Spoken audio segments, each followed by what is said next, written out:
Team, welcome to the Training on Breathing. This is how you run faster without having to get any fitter. The first thing I'm going to ask you to do is an exercise your end.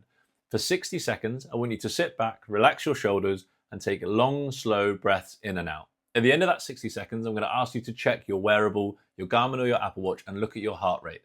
I also want you to do a full body scan.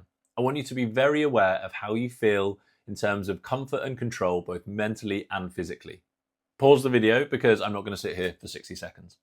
Okay, now you've done that, I want you to do the complete opposite. I want you to sit here, shoulders high, tense as you can, and breathe in and out as erratically as you can. That could be big breaths in, sharp breaths out. Try and remove any cadence or any rhythm from that breathing.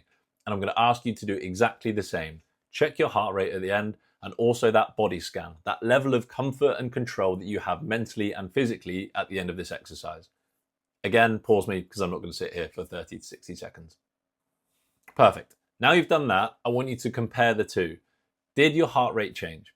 That's the data. If it didn't, actually a lot more important is the body scan.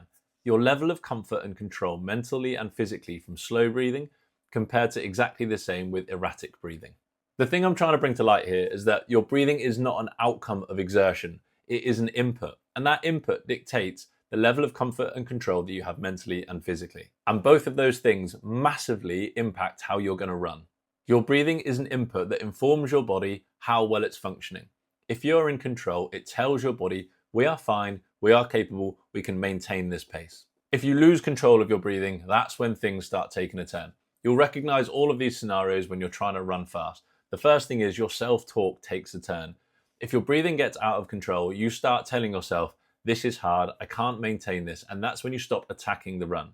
The second thing is your posture goes. Your shoulders slouch, and not only does that have a physical issue where you struggle to get as much oxygen in, but subconsciously that tells you it's kind of that defeated posture.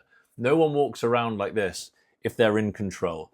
This is how they look when they're in control. So all of that messaging between the brain and the body is dictated and influenced by the breathing. And if you get it wrong, you start leaking mental energy, you start leaking physical energy, and the wheels come off. Don't let your breathing tell you you're struggling. Use it to tell your body that it's not. And here are a couple of ways that you can master your breathing. The first one is nasal breathing during your warm-ups. Now this might feel quite uncomfortable, and it's definitely not something that you're going to be able to maintain for a fast 5K, for example, but it does make you acutely aware of your breathing. And often consciousness is the first step to control. So if normally you go in and you automatically pant or you breathe in and out through your mouth, you aren't aware of what's going wrong or how fast your breathing is.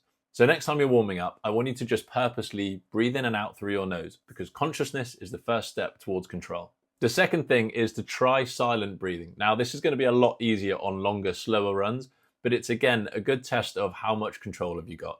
If you find yourself hoarse and panting pretty early on, it shows that you're probably pushing too hard and you're not in control of your breath. On the longer, slower runs, try and breathe as quietly as you can. That shows that you are composed, you're in control.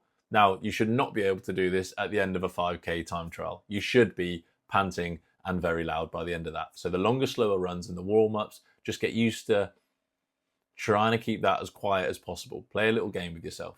Now, the last thing and the most important thing which shows mastery over this subject is cadenced breathing. We as athletes are effective when we're in a flow state, and that happens when we have a rhythm between our breath, our body, and our brain. The next time you're running, I want you to try inhaling for 3 steps and exhaling for 3 steps. I'm going to show a little video now that brings that to life and shows you exactly what I mean. For 3 in, 3 out, cadenced breathing would sound like this.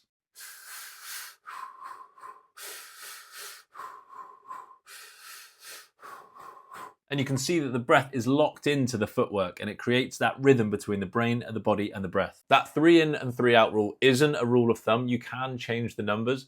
For example, when I start a 5K, I will normally try 4 in and 4 out.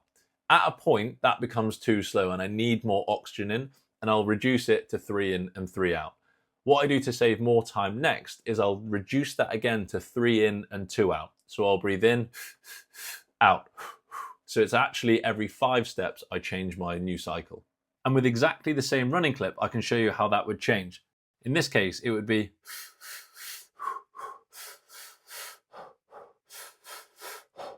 So you can hear how that helps me get more oxygen in, spend more time breathing in than out, but still stay in control of my breath work, which ultimately keeps the heart rate under control and allows me to move at pace continually without having to slow down. Finally, a really good way of doing this in your own home is something called box breathing, and I'll share a link somewhere underneath this video. This is an incredible tool that I've used before races and I used before interviews when I was at HSBC. It's basically timed breathing in and out with pauses in the middle.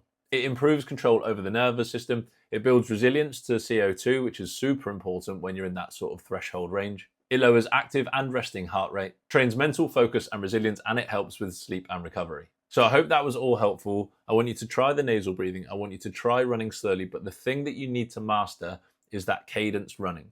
Once you unlock that rhythm, you are going to transform your running. You become more efficient without having to get any fitter. And then over this 4-week period, as we get fitter and we improve our breathing economy, those two things will be transformative for your running performance. Let me know how you get on.